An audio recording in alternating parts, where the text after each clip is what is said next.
উঠান বৈঠকের সম্মানিত সভাপতি, উপস্থিত বালুকার মা মানুষের নেতা জননেতা আলহাজ মোহাম্মদ মুর্শেদ আলম সাহেব, উপস্থিত বালুকা উপজেলা বিএনপির সিনিয়র নেতৃবৃন্দ সহ সকল অঙ্গ সংগঠন ও বিএনপির অন্যান্য নেতৃবৃন্দ, উপস্থিত সামনে আমার মা বোন ও ভাইয়ের, আসসালামু আলাইকুম। আমরা তারেক রহমানের দেয়া 31 দফা বাস্তবায়নের লক্ষ্যে আমরা এই 31 দফা প্রচারণার আমরা মাঠে ময়দানে কাজ করেছি। আসলে 31 দফা কি আমরা এখনো অনেকেই জানি না।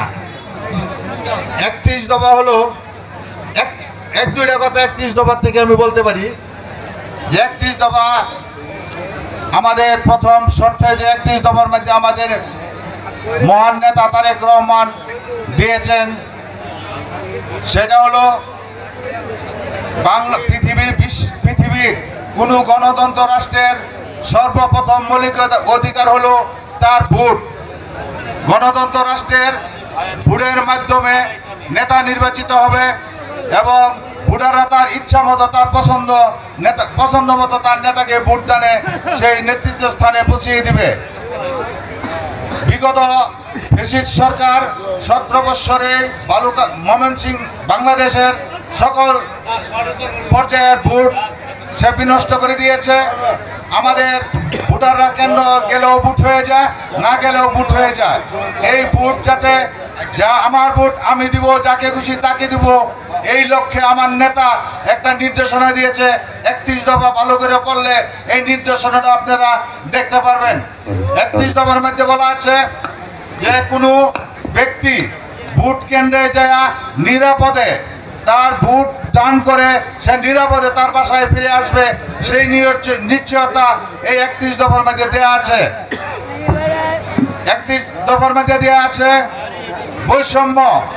আমাদের সমাজে মানুষে বৈষম্য, শিক্ষিত লোক অশিক্ষিতর মাঝে বৈষম্য, ধনী গরিবের মাঝে বৈষম্য, এবং এমন একটা পর্যায়ে আছে কিছু ধনী লোক গরিব মানুষকে মানুষই মনে করে না। এই 31 দফা আপনারা ভালো করে পড়লে বুঝতে পারবেন যে 31 দফার মধ্যে আমাদের মহান নেতা জনাব তারেক রহমান 31 দফার মধ্যে উল্লেখ করেছেন যে মানুষকে মূল্যায়ন করতে হবে, মানুষকে মানুষ মনে করতে হবে, মানুষে কোনো ভেদাভেদ থাকতে পারবে না, মানুষের মধ্যে আমাদের একটা সম্প্রীতি সবাই বজায় রাখতে হবে।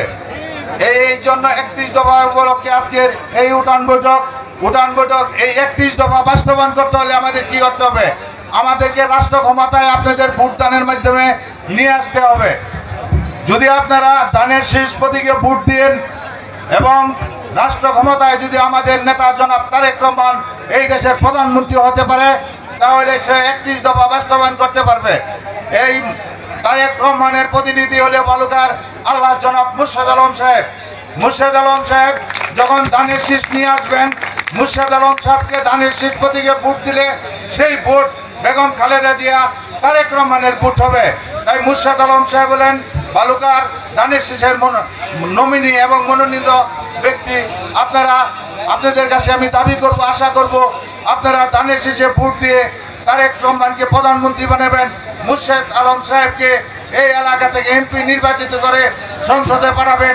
তবে আমাদের এই 31 দফার যতগুলি কার্যক্রম আছে সকল কার্যক্রম আমাদের পূরণ হবে।